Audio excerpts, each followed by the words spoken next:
감사합니다. 우리 자리에서 일어나서 하나님 말씀 듣겠습니다. 신명기 20장 19절에서 20절 말씀입니다. 제가 봉독합니다. 너희가 어떤 성읍을 오랫동안 애워싸고 그 성읍을 쳐서 점령하려 할 때에도 도끼를 둘러 그곳에 나무를 찍어내지 말라.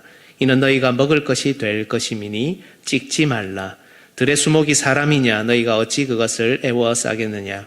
다만 과목이 아닌 수목은 찍어내어 너희와 싸우는 그 성읍을 치는 기구를 만들어 그 성읍을 함락시킬 때까지 쓸지니라. 아멘. 자리에 앉아주십시오.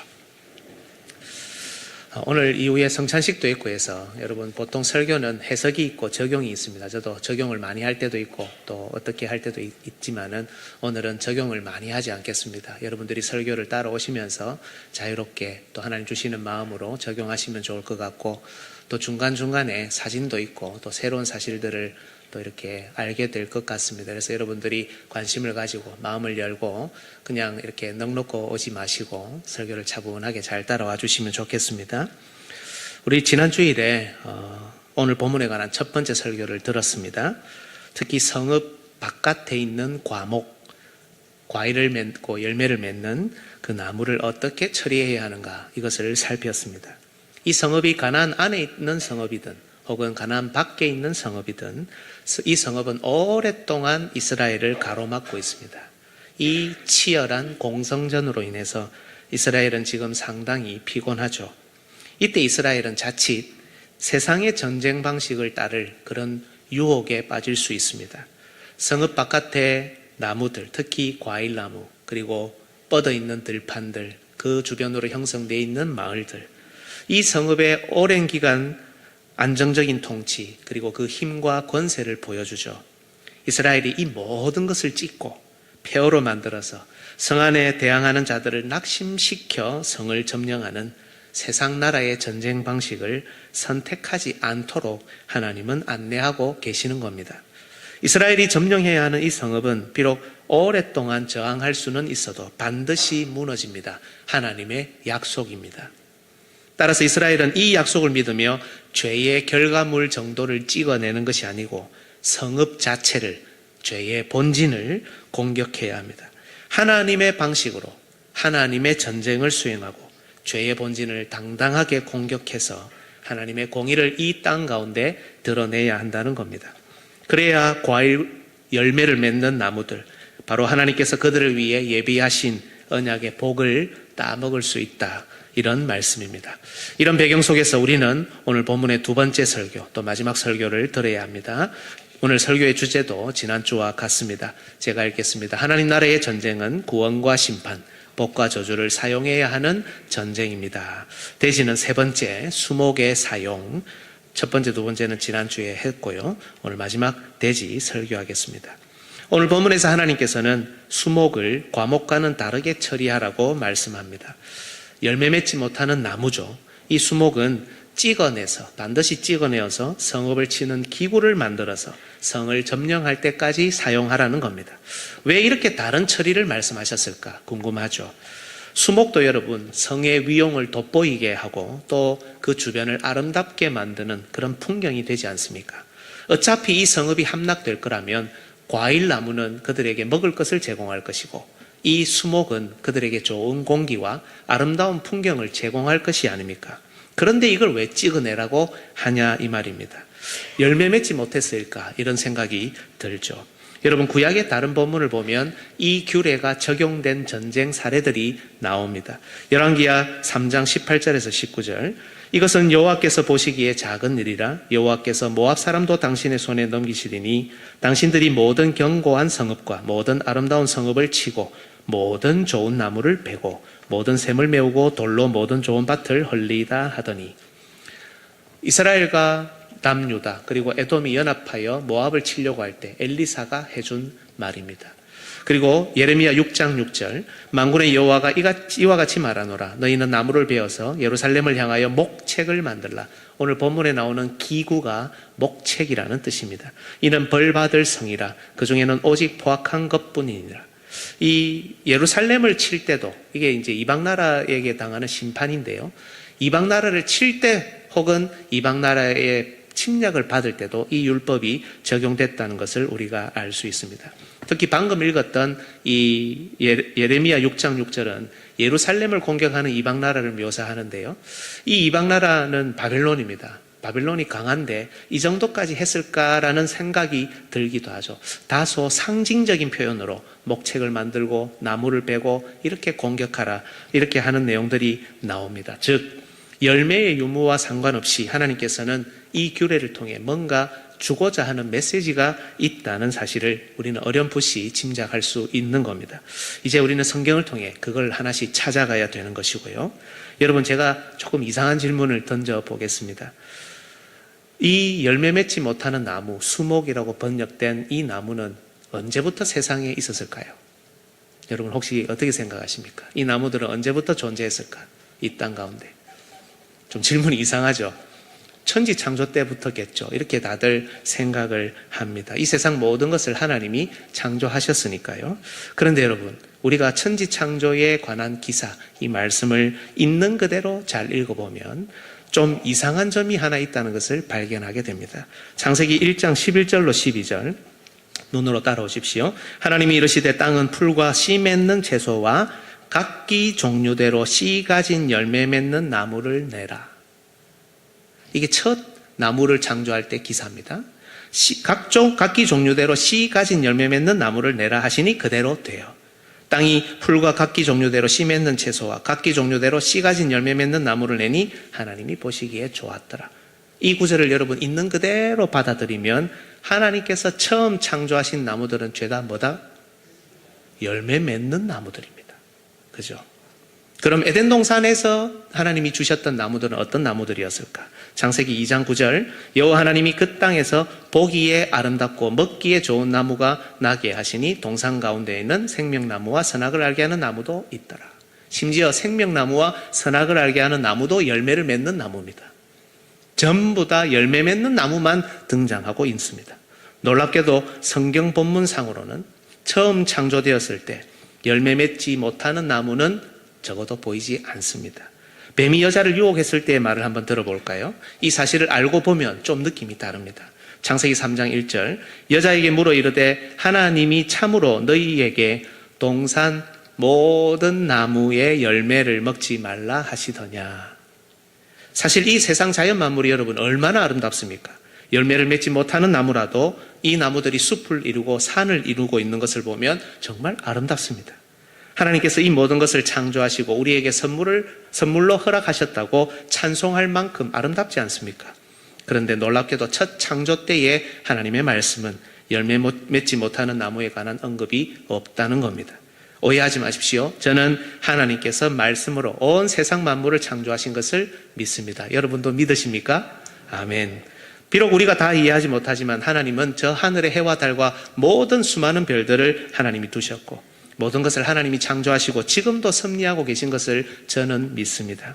하지만 열매 맺지 못하는 나무에 관한 성경의 흐름은 이렇습니다. 하나님께서 창조하지 않으셨다는 것이 아니라 죄와 타락으로 인해 이 땅에는 열매 없는 나무들이 생기기 시작했다는 겁니다. 창세기 3장 17절로 18절 아담에게 이르시되 내가 내 아내의 말을 듣고 내가 내게 먹지 말라 한 나무의 열매를 먹었은즉 땅은 너로 말미암아 저주를 받고 너는 내 평생에 수고하여야 그 소산을 먹으리라. 땅이 내게 가시덤불과 엉겅퀴를 낼 것이라. 가시도 여러분 나중에 보면 나무에서 나오죠. 그죠? 가인 때는 더 심각해집니다. 창세기 4장 12절 내가 밭을 갈아도 땅이 다시는 그 효력을 내게 주지 아니할 것이요.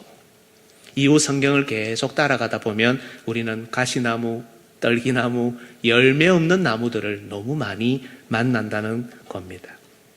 우리가 첫 창조 때의 모습을 직접 눈으로 보지 못해 확인할 수는 없지만 성경 본문을 있는 그대로 읽는다면 오늘 본문에 나오는 열매 맺지 못하는 수목은 죄의 결과로, 타락의 결과로 이 땅에 존재하게 된 나무들일 겁니다. 즉 하나님을 대적하고 이스라엘을 대적하는 타락한 성읍의 사람들은 열매 맺는 과목까지도 죄의 결과물로 사용하고 있었지만 더 심각한 죄의 결과물인 열매 맺지 못하는 수목도 아주 질 나쁘게 사용하고 있다는 겁니다. 지난 시간 우리가 상상으로 그린 그림을 떠올려 보십시오. 성읍을 중심으로 사방으로 들판이 뻗어 있고 마을들이 형성되어 있습니다. 그리고 그 성읍 주변으로 나무들이 쫙 이렇게 둘러 있습니다. 이 성읍 밖에 세워진 나무들은 두 가지 기능을 하죠. 첫 번째는 자신을 치장하고 그 위용을 드러내는 나무입니다. 두 번째는 일종의 방어벽과 같은 역할을 합니다. 분명 수목들은 이 성읍을 위해 이 두 가지 역할을 하고 있습니다. 오늘 본문은 일종의 언어 유희를 우리에게 보여주는데요. 19절 한번 보십시오. 제일 마지막에 애워싸겠느냐라고 되어 있죠.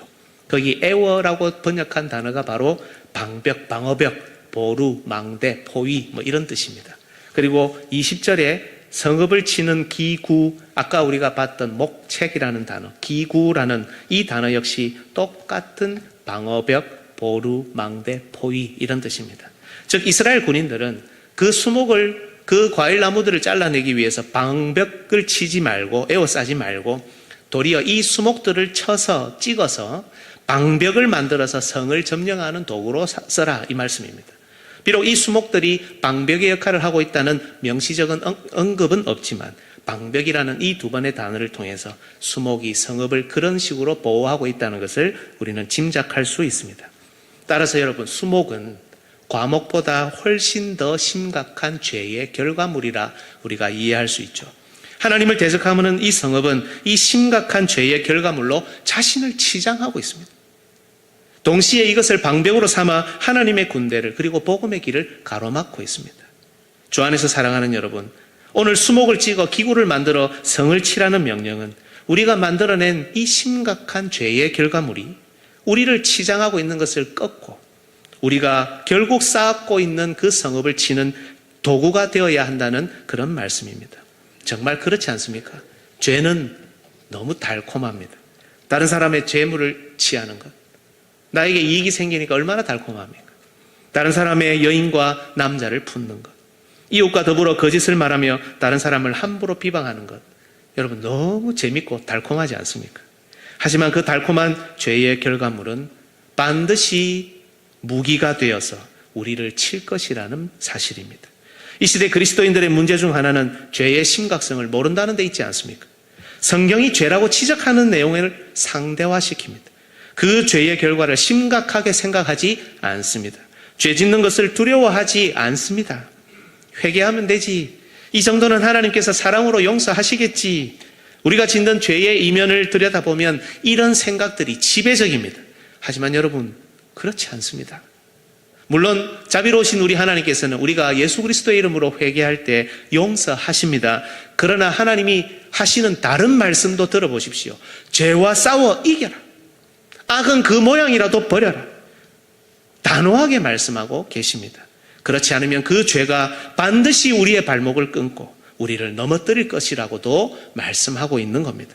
잠언 5장 22절 같이 한번 읽어볼까요? 시작. 악인은 자기의 악에 걸리며 그 죄의 줄에 매이나니. 잠언 11장 5절도 함께 읽습니다. 완전한 자의 공의는 자기의 길을 곧게 하려니와 악한 자는 자기의 악으로 말미암아 넘어지리라. 사랑하는 여러분, 죄의 심각성을 경홀히 여기지 마십시오. 특별히 오랫동안 수목이 자라왔듯 죄를 자라게 하고 죄를 키우지 마십시오. 우리 신자들은 분명히 알고 있지 않습니까? 우리가 짓고 있는 죄가 하나님이 너무 싫어하시는 죄라는 사실 말입니다. 우리가 지금 죄를 짓고 있는 것이라는 사실도 사실은 알고 있지 않습니까? 악은 그 모양이라도 버리십시오. 그 죄가 우리를 넘어뜨리고 우리를 치기 전에 말입니다. 언제나 죄에 넘어지지 않고 오히려 죄를 정복하는 모든 성도 되시기를 주님의 이름으로 축복합니다. 그런데 여러분, 오늘 본문 20절은 이런 의미만 있는 것이 아닙니다. 더 깊은 의미가 있습니다. 지금부터 성경을 보며 우리 마음속에 상상하는 그림도 좀 그리고 사진도 보면서 이것을 살피겠습니다. 여러분, 이 성읍 그리고 이 사방으로 뻗은 들판과 마을 그리고 성읍을 둘러싸고 있는 이 나무들, 이것은 이 성읍이 우상의 신전, 우상의 성소라는 사실을 우리에게 보여줍니다. 아니 그저 성읍이 아닙니까? 성이 아닙니까? 이 성읍이 어떻게 우상의 성소와 연결이 될까? 여러분, 성경을 보면 하나님이 임재하는 참된 성소와 그 주변에는 항상 뭐가 있습니까? 잘 보시면 나무가 있고요, 물이 있습니다.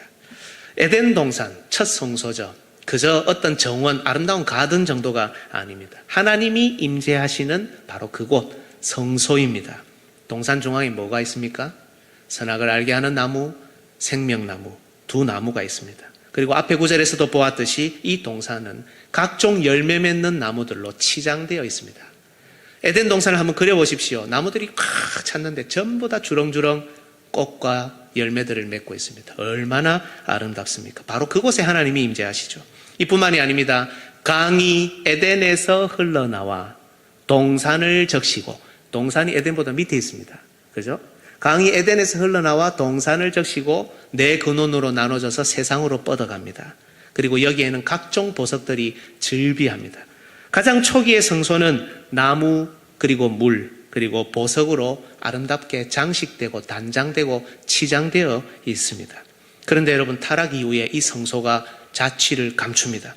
앞에서 살폈듯 나무들은 열매를 하나 둘씩 잃어갑니다. 심지어 가시나무와 떨기나무 같은 대적하는 나무도 생깁니다. 성소가 사라졌으니 사실은 성소를 드러내는 물도 사라졌습니다. 하나님께서 그러나 족장들을 부르시죠. 이들을 언약의 수호자일 뿐 아니라 성소를 회복하는 예배자로 부르셨습니다. 그래서 여러분, 족장들이 뭘 합니까? 그들의 인생을 따라가다 보면 제단을 쌓고 있다는 것을 알 수 있습니다. 비록 이 제단은 첫 성소에 비해서는 볼품없었지만 점점 회복해가는 성소의 기능을 반드시 감당하고 있다는 것을 알 수 있죠. 그 증거가 족장들이 제단을 쌓고 예배를 드릴 때 하나님이 바로 거기에 나타나셔서 그들에게 응답하셨다는 겁니다. 하나님의 임재가 있는 제단이었다는 겁니다. 창세기 12장 7절, 여호와께서 아브라함에게 나타나 이르시되 내가 이 땅을 내 자손에게 주리라 하신지라 자기에게 나타나신 여호와께 그가 그곳에서 제단을 쌓고. 그런데 여러분, 이 족장들이요, 제단을 어디에다 쌓는지 한번 잘 유심히 보셨습니까? 아무 데나 쌓지 않습니다. 그냥 한적한 곳에, 길에, 벽 옆에 이렇게 쌓지 않습니다. 잘 보시면 나무 옆에다가, 나무 밑에다가 쌓습니다. 창세기 12장 6절, 아브라함이 그 땅을 지나 세겜 땅 모래 상수리 나무에 이르니 그때에 가나안 사람이 그 땅에 거주하였더라. 바로 거기에 아브라함이 단을 쌓죠. 창세기 13장 18절, 이건 여러분이 같이 한번 읽어주시면 좋겠습니다. 시작. 이에 아브라함이 장막을 옮겨 헤브론에 있는 마므레 상수리 숲에 이르러 거주하며 거기서 여호와를 위하여 제단을 쌓았더라. 이곳은 나중에 보시면 아브라함, 이삭, 야곱이 모두 거주하고 모두 제단을 쌓는 삶의 공간이자 예배 공간이었습니다. 마므레 상수리 숲을 아래 말입니다. 그리고 족장들이 이 나무와 제단을 중심으로 물을 찾습니다. 물길을 냅니다. 뭘 합니까, 족장들이? 창세기를 잘 보시면, 아직도 우리 창세기 모르는 거 많습니다. 창세기 잘 보시면 뭐 합니까? 우물 팝니다. 앞으로 우물에 대해서도 설교할 텐데요. 창세기 21장 33절, 아브라함은 부엘세바야, 이게 맹세의 우물, 7개의 우물이라는 뜻입니다. 우물 파는 사건 그 다음에 나오는 구절입니다. 부엘세바에 에셀 나무를 심고 거기서 영원하신 여호와의 이름을 불렀으며, 심지어 우물에 나무를 심기도 하죠. 우물과 나무는 여호와께 쌓은 제단을 단장하고 있습니다. 창세기 26장 25절, 이삭이 했던 내용입니다. 이삭이 그곳에 똑같은 부엘세바입니다. 제단을 쌓고 여호와의 이름을 부르며 거기 장막을 쳤더니 이삭의 종들이 거기서도 우물을 팠더라. 족장들은 그저 가나안 땅에서 이리저리 피하면서 힘없이 겨우겨우 간신히 살아남고만 있었던 게 아니라 적극적으로 잃어버린 성소를 회복하는 예배자로 살았습니다. 나무를 찾아 거기에 제단을 쌓고 장막을 칩니다. 우물도 팝니다. 그리고 거기에 다시 나무도 심습니다. 그냥 정원을 가꾼 게 아니라 성소를 회복하는 그들의 신앙의 표현입니다. 아브라함도 이삭도 야곱도 바로 그 나무와 우물이 있는 곳에서 제단을 쌓습니다. 이와 같은 성소의 회복은 성막에서도 나타납니다. 광야의 성막이라 눈에 보이는 나무는 없지만 분명 나무가 있습니다. 성소에 있는 숭금등대, 금촛대라고 하죠. 이것은 살구꽃 모양으로 만들어져 있습니다. 그래서 숭금등대 전체가 살구나무 모습으로 보이게끔 만들어 놓은 겁니다. 또한 성소 밖에는 비록 손을 씻는 용도이지만 물두멍을 두어서 그 안에 물을 담아 둡니다. 그리고 제사장의 옷에는 뭐가 달려 있습니까? 보석들이 달려 있습니다.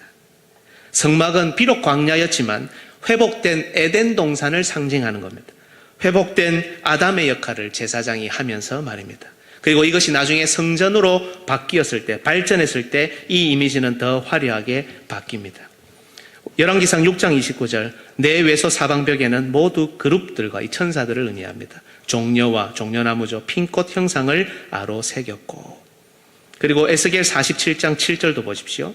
제가 시간이 없어서 구절을 삭제하고 넘어가는데요. 내가 돌아가니 강 좌우편에 나무가 심이 많더라. 이 앞에 보면은 앞으로 회복될 성소, 성전의 모습을 비전으로 보여주면서 그 성전 문지방에서 물이 흘러나와서 뭐를 이룹니까? 강을 이룹니다. 그리고 그 강 주변에 큰 나무들, 나무가 심이 많아지는 그런 아름다운 형상, 이 성소를 회복하는 모습을 보여주고 있습니다. 여러분, 계시록 어렵죠? 계시록 22장 2절을 한번 보실까요? 같이 한번 읽겠습니다. 길 가운데로 흐르더라. 강 좌우에 생명나무가 있어 12가지 열매를 맺되 달마다 그 열매를 맺고 그 나무 잎사귀들은 만국을 치료하기 위하여 있더라. 이제 이것이 왜 필요했는지 우리에게 알려줍니다. 강 좌우에 그 성전 옆에 있는 강, 거기에 생명나무가 12가지 열매를 맺어가면서 풍성하고 푸르른 나무를 통해서 만국을 치료하고 소성케 하는 그런 성소의 은혜를 온 세상에 드러내고 있는 겁니다. 이렇게 하나님의 사람들은 하나님을 참되게 예배할 성소를 언제나 제단, 나무, 물, 열매, 그리고 온갖 보석들로 꾸며서 회복해 갔습니다.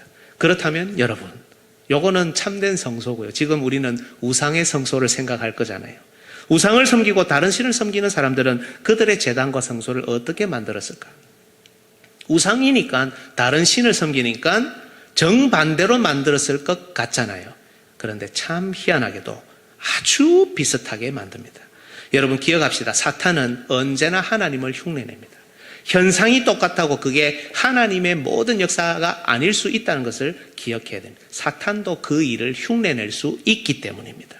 해 아래 새 것이 없다고 우상을 섬기는 방식도 하나님을 섬기는 방식과 비슷합니다. 그러나 그것은 가짜입니다. 지금부터 사진을 좀 보겠습니다. 여러분 한번 보시죠. 이건 제가 남아공에서 찍었던 사진인데요. 지금 요거는 어떤 집을 찍어 놓은 건데 요 뒤를 딱 돌아보면 스테인시티라고 수십만 평 되는 타운이 이렇게 형성이 되어 있습니다. 제일 이 넓은 지역이 탁 내려다 보이는 곳에 저 집을 딱 지어놨는데 그 스테인시티의 주인님, 원래 땅 지주였던 미스터 스테인의 집입니다. 딱 제일 위에서 땅을 쫙 내려다보는 모습으로 이분이 들어올 때는 헬리콥터 타고 들어오고요. 또 나갈 때는 헬리콥터 타고 나가고 뭐 그렇습니다. 저도 들은 이야기고. 그런데 여러분 한번 잘 보십시오. 저기에 뭐가 흐르고 있습니까? 집에서 물이 쫙 흘러나오죠. 여러분 상상을 한번 해보십시오.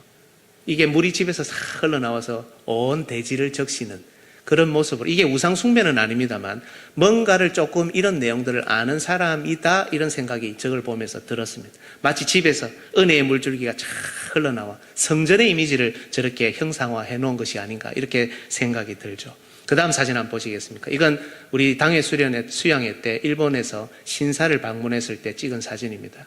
이 신사 참배할 때 여러분 그 신사입니다. 우리가 관심을 가지고 저는 이런 데 관심이 있어서 좀 자세히 들여다봤는데요. 저기 있는 저 돌로 세워진 비석 같은 것이 문입니다. 이쪽은 인간의 영역, 저 문을 통과해서 안으로 들어가면 신의 영역, 거룩한, 우리가 생각하는 거룩한 거 말고요. 그들이 생각하는 거룩한 영역으로 들어가는 통로입니다. 이렇게 옆으로 되어 있지만, 앞으로 되어 있지만 이게 하늘이라 생각하면 저게 일종의 사닥다리가 되는 거죠. 그 다음 사진요. 그런데 신사 앞에만 있는 게 아니라 신사로 들어가는 길 가운데, 혹시 제가 잘못 설명하면 우리 장로님들이 설명해 주실 겁니다.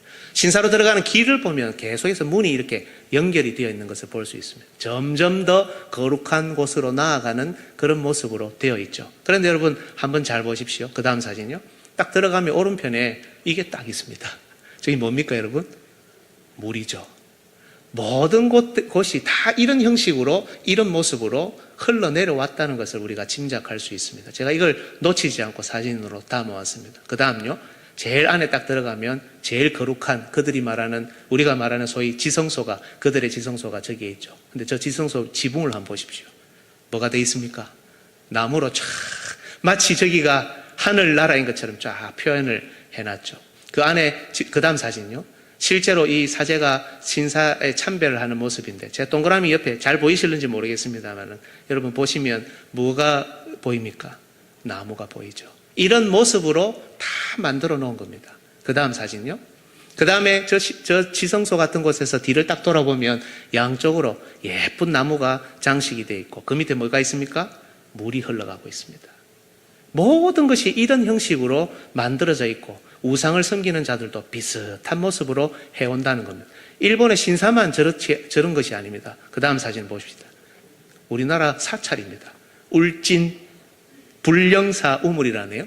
4단계로 해서 물이 싹 흘러가게끔, 그래서 백성들에게 물이 흘러가는 것처럼 그렇게 만들어놨죠. 그 다음요, 어떤 출처는 잘 모르겠습니다만 저 사찰에 보면 나무들과 우물이 이렇게 형성이 되어 있습니다. 마지막 사진요, 어디인지 아십니까 여러분? 범어사입니다. 우리 옆에 있는. 근데 잘 보시면 다 진짜 오늘 본문에 나오는 성읍처럼 지어놓고 나무 주변에 다 이렇게 치장하고 화려하게 만들면서, 그러나 우상을 섬기는 도시로 그렇게 형성이 되어 있습니다. 이제 사진 내려주시고요. 여러분, 저는 이렇게 해석합니다. 이 우상의 신전, 우상의 성소는 이렇게라도 따라해서 그들의 종교심에 조금이라도 만족을 주고 마치 참된 종교를 따르며 산다는 증거로 삼는다는 겁니다. 하지만 그렇지 않습니다. 아무리 비슷해도 이것은 하나님께서 계시하신 말씀과 내용과 완전히 다릅니다. 화려하게 본뜬 제단, 풍성하게 본뜬 나무, 시원하고 아름답게 본뜬 우물과 강은 아무리 노력해도 가짜입니다, 여러분. 그 속에 영생은 없습니다. 오늘 본문의 성읍도 바로 우상의 도시, 우상의 성소를 지향하고 있다는 것을 우리는 문맥을 통해 짐작할 수 있습니다. 오늘 본문 앞에 18절을 보십시오. 같이 읽습니다. 시작. 이는 그들이 그 신들에게 행하는 모든 가증한 일을 너희에게 가르쳐 본받게 하여 너희가 너희의 하나님 여호와께 범죄하게 할까 함이니라. 신들에게 행하는 모든 가증한 일을 본받지 않도록 이 성읍들을 점령하라고 말씀하잖아요. 죄와 싸워 이기라고만 말하지 않습니다. 신들을 섬기는 일, 우상 숭배하는 예배적인 문맥으로 이걸 설명하고 있습니다. 이렇게 말씀한 후에 오늘 본문에 와서 바깥에 수목을 반드시 찍어 성읍을 치는 기구를 만들라고 명령하시는 겁니다. 직간접적으로 이 수목들이 바로 거짓 예배, 우상을 섬기는 것과 연관되어 있다는 겁니다. 이 성읍은 지금 물리적으로만 하나님과 이스라엘을 대적하는 것이 아니라 영적으로도 하나님을 대적하는 우상 숭배의 도시입니다. 성읍 바깥에 화려하게 수놓아진 나무들은 풍경만 제공하는 것이 아니라 방어벽의 역할만 하는 것이 아니라 분명히 제의적인 목적으로 세워진 나무들입니다. 이 성읍을 그들의 신과 그들을 연결하는 사닥다리인 것처럼, 그리고 그 제단을 돋보이게 하는 화려한 장식으로서의 나무입니다. 공교롭게도 여러분, 성경에 나타나는 모든 우상 숭배는 역시 어디에서 벌어집니까? 나무 아래에서 벌어집니다.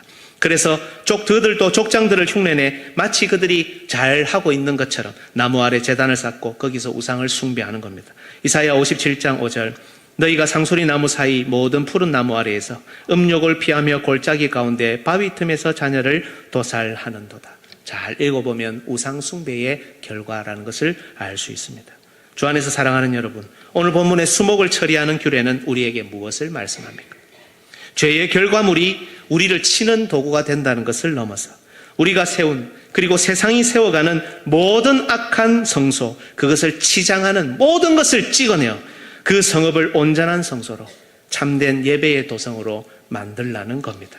이 수목들을 지금도 성읍을 세워 하나님을 대적하고 복음의 길을 막는 자신을 지탱하는 방벽으로 삼지 말고 이것으로 오히려 악한 성소, 잘못된 예배, 잘못된 신앙을 꺾는 도구로 삼으라는 겁니다. 이 수목들 아래에서 눈물을 흘리며 마치 하나님 잘 섬기는 것처럼 하지 말고 모든 잘못된 죄의 결과를 찍고 성을 무너뜨릴 도구로 삼아 죄의 본진, 악한 성소, 자기 마음대로 쌓아가는 잘못된 예배와 생활을 다 무너뜨리라는 그런 말씀입니다. 주 안에서 사랑하는 여러분, 말씀을 맺겠습니다. 오늘 본문은 우리에게 죄의 심각성을 알려줍니다. 이 죄의 결과물이, 여러분 기억하십시오, 반드시 우리를 무너뜨릴 겁니다. 그 전에 회개하고 참되게 주님 앞으로 돌아와야 합니다. 세상은 반드시 그 죄로 인해 심판당할 겁니다. 그리고 오늘 보면은 우리가 잘못 쌓아가고 길러가는 잘못된 신앙, 잘못된 예배를 무너뜨리라는 교훈을 줍니다. 말씀의 원리를 따르지 않는 모든 잘못된 신앙과 예배는 결국 우리를 무너지게 하는 도구가 될 것입니다.